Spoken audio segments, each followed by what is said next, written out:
chapitre intitulé « Critique du pouvoir toxique ». Vous dites, je vous cite, « Tout se passe comme si l'on ne faisait plus appel à la dimension du permis et de l'interdit pour dire le bon et le mauvais, mais à celle du toxique pour dire le mal en tant que malaise. » Fin de citation. Ce déplacement que vous relevez dans l'expérience du mal, du malaise et dans sa désignation, viendrait-il signer ce que Lacan signale dans Télévision à propos de ce qui objecte chez la femme à l'axiome célèbre de M. Fenouillard, à savoir « passer les bornes, il y a la limite, à ne pas oublier ». Ça, c'est le propos de Lacan en Télévision. Autrement dit, il y a une limite dans la jouissance elle-même, c'est comme ça que je vous propose de le lire, ce qui me semble avoir une portée générale. C'est l'expérience, à mon avis, que fait l'élève Thurles du roman de Musil, dont vous proposez une lecture magistrale un peu plus tôt dans votre livre. Quand on ne trouve plus de limite dans l'interdit, on la trouve dans la jouissance, dans l'expérience de l'impossible rencontré dans la jouissance et l'angoisse que cette expérience suscite. Le terme de toxique aujourd'hui serait-il au fond le nom de cela? Oui, je crois que peut-être on peut l'aborder comme ça, entre la question du trop, la question du danger et la question de qu'est-ce qui va pouvoir faire limite à ce trop de jouissance. Et c'est vrai que j'ai trouvé assez extraordinaire l'analyse que propose Robert Musil dans Les désarrois de l'élève Thurles, qui est quand même de 1906, l'analyse qu'il propose de l'expérience qui est faite par l'élève Thurles, qui est une expérience qu'on peut vraiment qualifier d'expérience toxique aujourd'hui. On la qualifierait aujourd'hui d'expérience toxique, pardon. Je me souviens, même si je n'avais pas assisté à ce cours à l'époque, mais je me souviens qu'Éric Laurent, parce que ça a été publié, avait produit une analyse déjà en 1996 dans un cours qu'il avait fait avec Jacques-Alain Miller sur l'autre qui n'existe pas.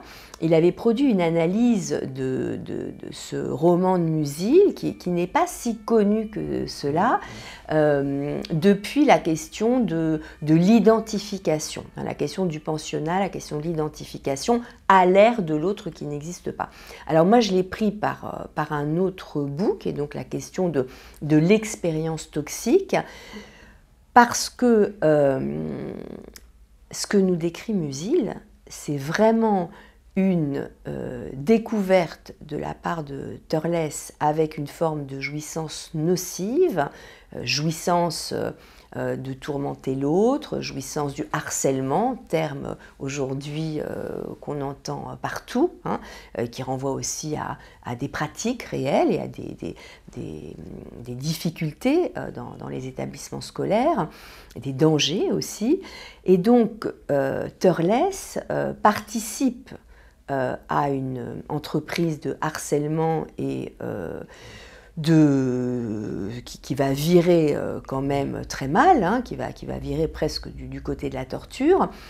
Et ce qui est très intéressant dans l'écriture de Musil, c'est qu'il nous montre par où va passer au fond ce consentement ou ce forçage du consentement à participer à cette expérience. Il nous montre vraiment comment est-ce que Thurles, qui n'est pourtant pas l'initiateur de la chose, va finalement cheminer, hein, en 3 temps, depuis la rencontre, mauvaise rencontre, avec 2 camarades de sa classe, Weinberg et Reiting, qui décident de punir un autre camarade. Et il nous montre que dans cette expérience, Thurles va commencer par être véritablement percé de 1000 flèches par le discours qui est tenu par Weinberg, qui est un discours qui est tenu au nom de la morale, qui est presque un discours kantien, enfin qui est bien sûr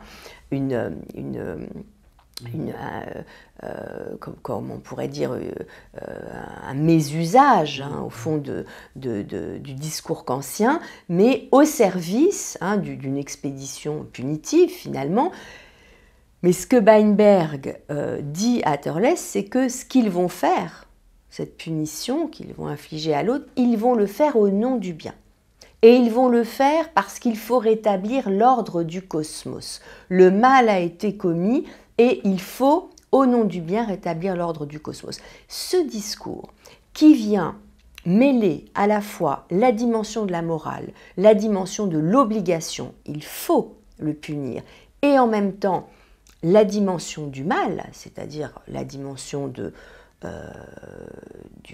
choix de s'autoriser à faire le mal, eh bien ce discours-là produit un effet dans le corps de Thorless. Donc ça m'a semblé très, très intéressant et très clinique aussi. Et ce premier temps est suivi d'un second où Thorless est dans une position de témoin de ses malversations, et dans cette position de témoin, où il n'est plus qu'un regard, il va rencontrer un émoi qui le fait basculer véritablement, un émoi qui fait qu'il attend chaque jour que la nuit arrive pour que cela se reproduise. Et là, il est pris par le poison, il est vraiment intoxiqué, et on voit que là, le poison va passer par le regard. Il est d'abord passé par la parole, là il passe par le regard, et finalement, Thorless va céder, et il va chavirer dans cette position lui-même de tourmenteur, en jouissant d'exiger de la part de Basini, le bouc émissaire, d'exiger que Basini se désigne lui-même comme étant ce moins que rien, ce voleur qui mérite son tourment. Et donc là, effectivement, on a vraiment toute une trajectoire subjective en 3 temps qui me semble éclairer ce qu'est l'expérience toxique, justement en tant qu'elle ne se produit pas immédiatement, qu'elle agit comme un poison, qui a un pas à pas, qui a quelque chose que le sujet ne voit pas venir. Et pour revenir au point tout à fait fondamental que vous notiez dans votre question, à la question de la limite, la question qui se pose vraiment dans le roman, c'est qu'est-ce qui va faire limite à cette expérience? Parce que rien ne peut arrêter les deux leaders, Weinberg et Reiting, rien ne peut les arrêter. Les séances de tourment se produisent dans un grenier qui est caché aux yeux de tous et qui est inaccessible. Et donc, ce qui va conduire Thorless à éprouver une angoisse, c'est justement de s'apercevoir qu'il n'y a pas de limite, de s'apercevoir qu'à chaque fois, il va falloir aller un peu plus loin pour retrouver cette jouissance, et que d'aller un peu plus loin va exiger de forcer un peu plus quelque chose aussi de la jouissance. Et c'est vraiment ce moment de l'angoisse qui surgit là, qui d'une certaine façon préside à la limite, mais la limite véritable, après ce moment d'angoisse de Thorless, ce moment du manque, ce moment du trop de pulsion, ce qui va vraiment faire limite, c'est le dégoût. C'est le fait qu'à un moment, ça va le dégoûter. Vraiment, cette expérience va le dégoûter. Une fois qu'il aura fait appel au père, qu'il aura fait appel au professeur de mathématiques, qu'il aura fait appel finalement à tous ceux qui incarnent pour lui une autorité, et qu'il s'aperçoit qu'il n'y a plus aucune autorité qui peut là venir dire quelque chose, au fond, dire quelque chose de ce qui se produit là du point de vue de la jouissance, eh bien c'est en son corps qu'il éprouve ce dégoût et que peut se formuler un non. Et que ça va se faire point d'arrêt, d'une certaine façon. Et donc ça me semble aussi précieux par rapport à la question du toxique aujourd'hui. Au fond, la question du toxique, elle pose aussi le problème de qu'est-ce qui peut venir faire limite à un trop d'exigences pulsionnelles lorsqu'on est justement dans un moment de la civilisation où les normes, la parole, les traditions ne parviennent pas à faire limite à la jouissance. Donc ça en passe par le corps, et peut-être qu'il y a quelque chose là d'une référence au vivant du corps, qui va permettre de penser de façon nouvelle ce qui peut faire limite. Oui, merci. Alors votre réflexion, je trouve, elle va aussi jusqu'à interroger la question du progrès dans la civilisation. En tout cas, elle porte jusque-là. Et ce sera mon avant-dernière question. Dans la suite donc, de ce même chapitre critique du pouvoir toxique, là vous abordez donc un autre aspect du toxique. Vous donnez à voir que le mot d'ordre du progrès dans la civilisation produit une asphyxie. Cette lecture rejoint, me semble-t-il, l'interpellation faite par Lacan à ses auditeurs dans l'interview qu'il avait donnée à France Culture en 1973. À un moment, il leur demande si chacun n'a pas l'impression de quelque chose qui se répète dans sa vie. Et il ajoute, et que c'est ça qui est le plus lui. Il parle d'un certain mode du jouir chez chacun, qui s'articule et qu'il réfère à l'effet sur le sujet du discours de la science. Il dit alors que face aux effets de ce discours dans l'humanité, effet irrespirable, dit-il, la psychanalyse est le poumon artificiel. Alors il dit la psychanalyse est le poumon artificiel en ceci qu'elle essaie d'assurer, c'est une phrase compliquée, je cite, elle essaie d'assurer ce qu'il faut trouver de jouissance dans le parler pour que l'histoire continue. Bon, c'est une phrase qui est complexe, qui mériterait d'être dépliée, mais il me semble pourtant qu'elle a précisément à voir avec votre proposition. Alors face à l'expérience contemporaine du toxique, en quoi la psychanalyse a-t-elle le pouvoir de nous faire respirer? Oui, c'est vrai que ça nous frappe quand même aujourd'hui de voir que Lacan a introduit cette mention de l'irrespirable, parce que c'est tellement actuel aujourd'hui. Enfin, cette question de l'irrespirable de notre moment civilisationnel, on l'a éprouvé par rapport à la pandémie notamment, dans nos corps, au moment où quelque chose était devenu irrespirable, au point de nous priver de liens sociaux, et de nous priver de la rencontre. Donc oui, c'est vrai que ce terme d'irrespirable, là encore, vous voyez, c'est la langue concrète. Lacan, il aime bien aussi la langue concrète. Et là, vraiment, il attrape quelque chose via la question de la respiration. Et je trouve que ça, c'est très beau, parce que ça renvoie à la question du souffle, et ça renvoie aussi à l'effet que peut produire une analyse, c'est-à-dire de nous permettre de retrouver notre souffle là où nous nous sentons asphyxiés. Alors, asphyxiés par quoi? Par quoi nous sentons-nous asphyxiés quand nous commençons une analyse? Il me semble qu'on se sent asphyxié par le surmoi, et par le surmoi que je nommerais aujourd'hui le surmoi toxique.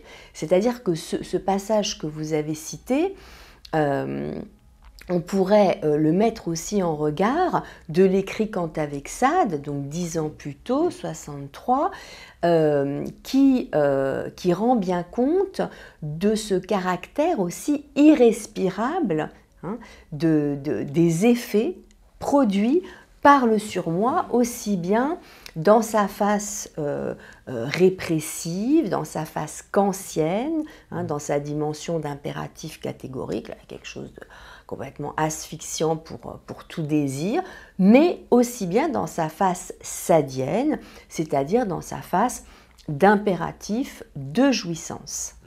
Et donc je crois que l'irrespirable, on peut le penser aussi depuis, enfin disons si on veut le penser de façon intime, depuis la question de ce surmoi toxique qui vient d'un côté nous enjoindre de sacrifier notre désir et tous nos penchants à la façon de la morale de Kant, et qui vient d'un autre côté nous forcer à jouir encore, et donc aussi à sacrifier notre désir.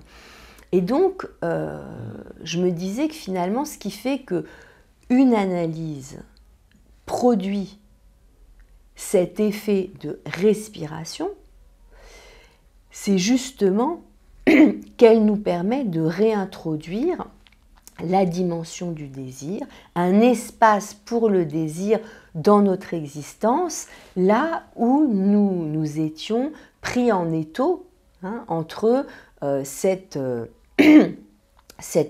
dimension morale, dimension, disons, rigoriste de la morale kantienne et cette dimension sadienne. Et donc, moi, ce que j'aime bien aussi, c'est que quand même Lacan dit ça dans les années 70, où finalement on est quand même dans un moment de libération sexuelle, où tout le monde ne s'intéresse qu'à la jouissance, et la jouissance sans entrave, et l'imagination au pouvoir. Et lui, ce qu'il dit, mais c'est pas tout à fait ça, l'irrespirable. L'irrespirable, c'est pas seulement la question du pouvoir des pères, du pouvoir de l'autorité, ça peut être ça aussi, bien sûr, mais l'irrespirable, c'est aussi ce qui vient asphyxier le désir, ce qui vient écraser le désir, et donc c'est aussi le trop de jouissance, d'une certaine façon. Mais donc, dans la citation que vous donniez, ce que Lacan indique, c'est que c'est tout de même dans le goût de la parole que l'on peut retrouver le chemin de son désir. C'est-à-dire, pour retrouver le chemin de son désir, il faut aussi avoir envie de raconter une histoire, avoir envie que l'histoire continue. Parce que finalement, lorsqu'on est uniquement pris dans l'exigence pulsionnelle, eh bien, il n'y a plus d'histoire. Il n'y a plus d'histoire. Oui. Et finalement, c'est pour ça qu'à la fin de mon livre, je me suis intéressée au dernier film de David Cronenberg, Les Crimes du futur, sans entrer dans le détail. C'est simplement parce qu'il nous montre justement des êtres, bon, c'est des êtres de fiction, qui n'ont plus d'histoire. On ne sait pas d'où ils viennent, on ne sait pas quel est leur passé, on n'a pas besoin. Ce sont des êtres sans passé, des êtres qui n'ont plus d'histoire, mais qui sont préoccupés de jouir. Et ils jouissent en ouvrant leur corps. Et ils peuvent d'autant mieux ouvrir leur corps que Cronenberg imagine des êtres qui ne rencontrent plus la limite de la douleur. Donc là aussi, on a cette question de la limite qui est posée, et cette fiction qui est faite par Cronenberg, donc de la disparition totale, de la limite même au fond de l'enveloppe du corps. Et donc dans ce monde-là, eh bien, l'amour ne passe plus véritablement par la parole, mais il ne reste plus de l'amour que la rencontre par la chirurgie. Donc c'est surgery is the new sex, dit Cronenberg. Voilà, donc c'est pour dire que finalement, quand Lacan dit ce qu'il faut trouver de jouissance dans le parler pour que l'histoire continue, c'est aussi l'idée que, en effet, il faut avoir envie de ce récit de soi aussi, qui est une analyse, de ce récit du monde aussi, pour que quelque chose comme une histoire puisse continuer à se dire. Oui. Écoutez, je vais vous poser ma dernière question, oui. Même si je pense que vous y avez déjà un petit peu répondu. Oui. C'est à propos du surmoi, justement. Oui. Vous évoquez dans votre livre, à la page 93, je vais vous citer à nouveau, « Le nouveau malaise dans la civilisation que dit le toxique appelle à une actualisation de l'éthique. » Ça, je crois que c'est votre démarche, et je pense qu'elle était déjà présente dans vos précédents essais, que celle de nous proposer une actualisation de l'éthique pour notre temps. Je dirais ça comme ça. Et cette actualisation nécessite, selon vous, de revisiter l'observation clinique de Freud sur la faille du surmoi. Parce que le surmoi contemporain, dites-vous, a un nouvel avatar. En reprenant la lecture de Lacan dans son écrit Quant à l'exade, comme vous venez de le faire, vous pointez en effet que si le surmoi faisait souffrir autrefois d'un trop de soumission aux exigences morales, il impose aujourd'hui un autre devoir, jouis, profite, enjoy, source d'un trop de jouissance dans le corps. Dès lors, l'affect qui en découle a lui aussi changé. La culpabilité d'autrefois a été remplacée par l'angoisse contemporaine. C'est cela que dit le toxique selon vous. Le toxique témoigne de l'aperçu des limites de la jouissance élevée au rang d'une valeur, dites-vous. On ne s'en sort donc pas avec la jouissance. L'amour n'en est pas non plus le remède, puisqu'il reconduit même à la jouissance, lui-même, au moins du côté féminin, comme vous le montrez avec l'exemple tragique d'Emma Bovary. Mais votre ouvrage est consacré à la recherche d'un antidote. Alors, comment faire? Bon, l'amour, c'est quand même bien. La question est quel amour, comme dit Lacan. Peut-être qu'il y a aussi une façon d'assumer quelque chose qu'il appelle aussi un nouvel amour. C'est joli oui. En rapport avec la fin de l'analyse, c'est-à-dire une nouvelle façon de faire aussi avec l'amour, avec la rencontre, et il dit aussi plus digne. Donc il introduit là une dimension éthique que je trouve poétique aussi sur l'amour.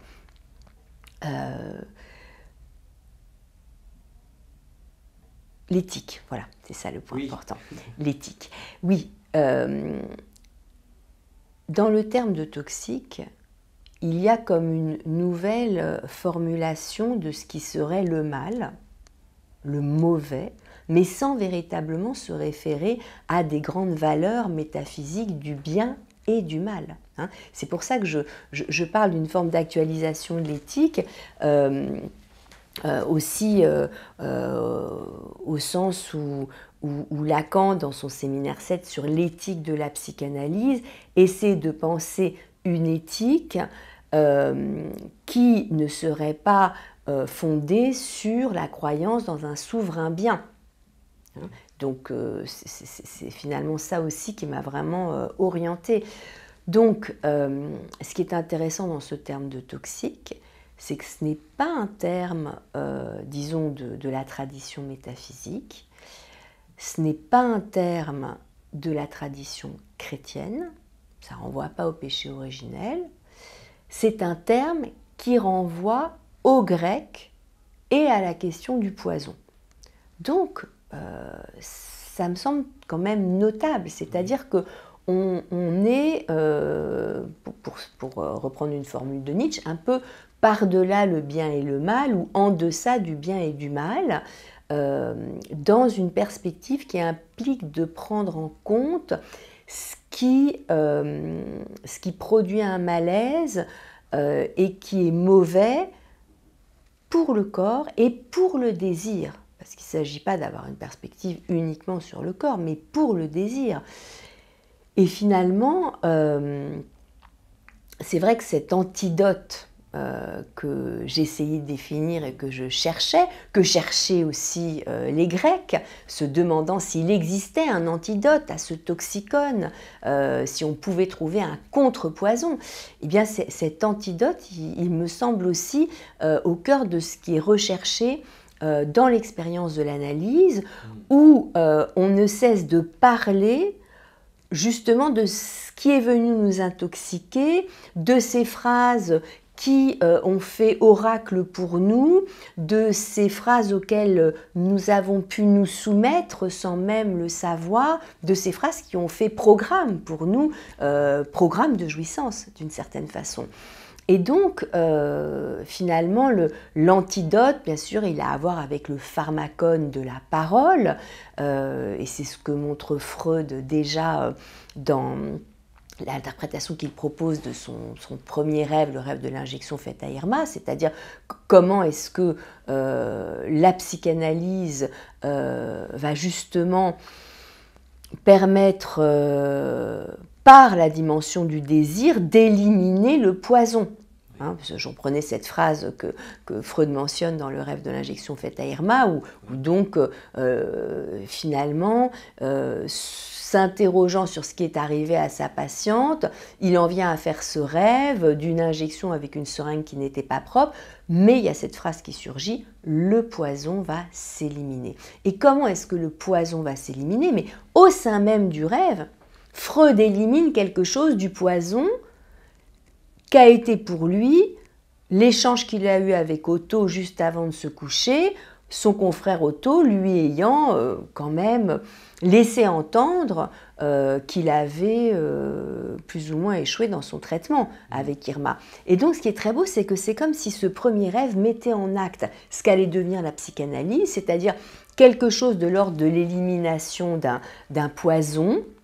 Alors élimination qui n'est jamais bien sûr totale, c'est-à-dire qu'il ne s'agit pas de ne plus être marqué par aucune phrase ni par aucun discours, mais il s'agit de parvenir à faire valoir le désir dans son existence par-delà ce qui est venu en quelque sorte nous intoxiquer. Et donc peut-être que l'antidote, on la trouve aussi à la fin du séminaire de l'éthique, lorsque Lacan énonce le fait que ne pas céder sur son désir, d'une certaine façon, c'est la seule formulation de l'éthique possible dès lors qu'on ne se réfère plus à un souverain bien.